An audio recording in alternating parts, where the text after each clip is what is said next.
Have you ever seen this happening? How about this one?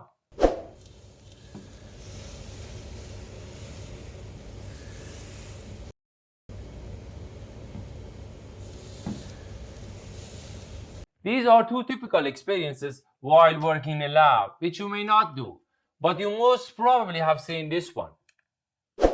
While preparing some food in your kitchen, working with hot pan and water is pretty normal. And then you see this.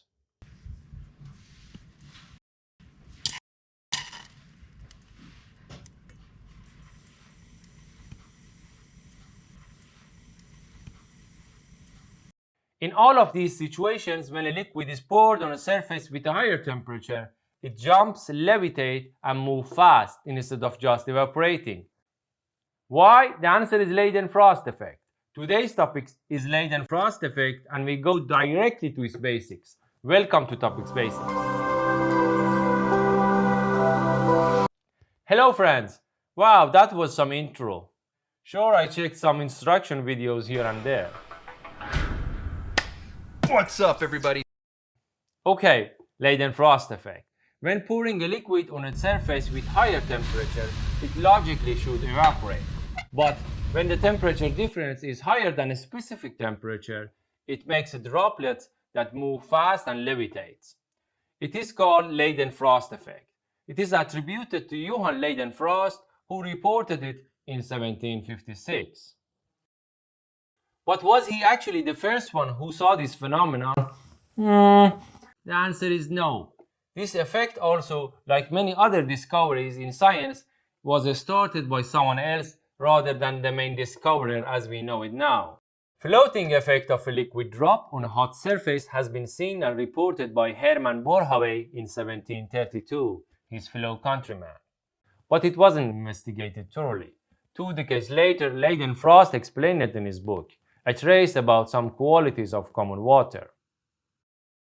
In this book, he reported on his studies on 160 different experiments. 39 of them are different sort of experiments on Leidenfrost effect. He reported on various conditions. In his main experiment, he used a metal spoon. He heated up to a certain temperature, then left a drop of water on it. After that, he recorded the time that the drop of water lasted before it was completely evaporated. This is basically how his setup looked like. So based on this setup, he used different temperature for which there is a time that drop of water lasts. This curve shows the relationship between the lifetime of drop of water and temperature of a spoon. We come back to this again, but first to point out his alchemy conclusion. But his conclusion for the experiment was not right. He used alchemist approach to explain it. At the time, scientists still believed in 4-element concept: air, fire, earth, and water.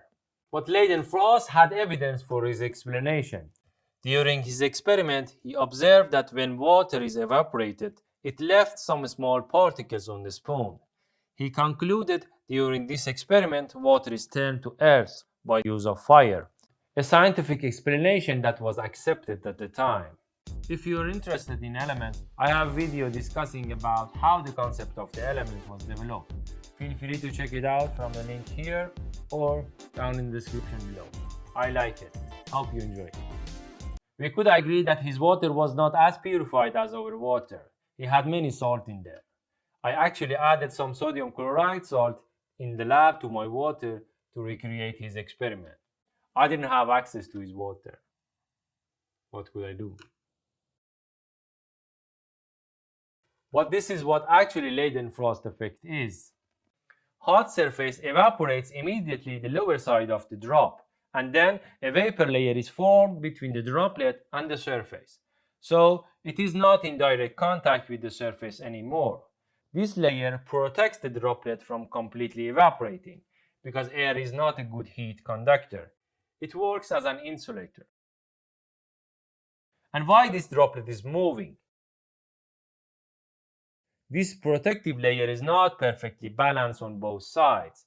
There is always one side that is thicker than the other. So this makes a flow of the vapor, which eventually causes the droplet to move. For the best observation of Leidenfrost effect, temperature of hot plate or your surface has to be hotter than Leidenfrost temperature for that specific liquid. For example, for water, it is 222 degrees Celsius. This corresponds to the temperature that a drop of water survives longest on the hot plate. For the best condition, this can be easily as long as 7 minutes. This effect can be seen on many liquids, not only water, given this liquid is not extremely volatile. The only criteria is that the temperature of the hot surface has to be equal or higher than Leidenfrost temperature for that specific liquid. Like liquid nitrogen on the floor or on hand. In a crazy demonstration for this effect, I poured liquid nitrogen on my hand. Leidenfrost temperature for liquid nitrogen is 20 degrees Celsius, and temperature of my hand, 37, is above that. That's why we see this effect. Leidenfrost effect has to be taken into consideration anywhere in science and technology that a liquid is in contact with hot surface. There are many examples of it around us, like in a combustion engine of our car, or when lava comes down from a volcano and pours on the sea. And many other examples of it, when pouring water on a hot pan in kitchen, using fingers to turn off a candle, wet fingers of course, or even walking on hot coal using wet feet. This one is pretty extreme and out of my demonstration power, so just accept it from this guy. Margus leads off.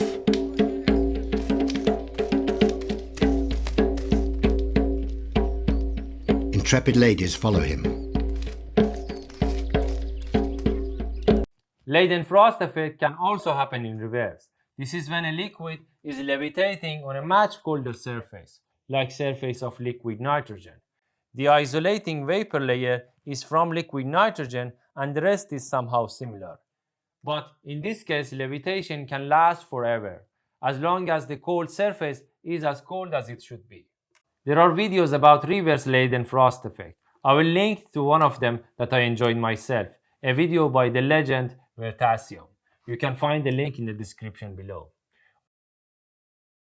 Okay, that was all for today. If you liked the video, I would highly encourage you to subscribe to Topics Basics. Most of our videos have similar format, where I choose a topic, I'll discuss how it was discovered and how it evolved until now. And finally, thank you for watching. You've been great. See you in the next time.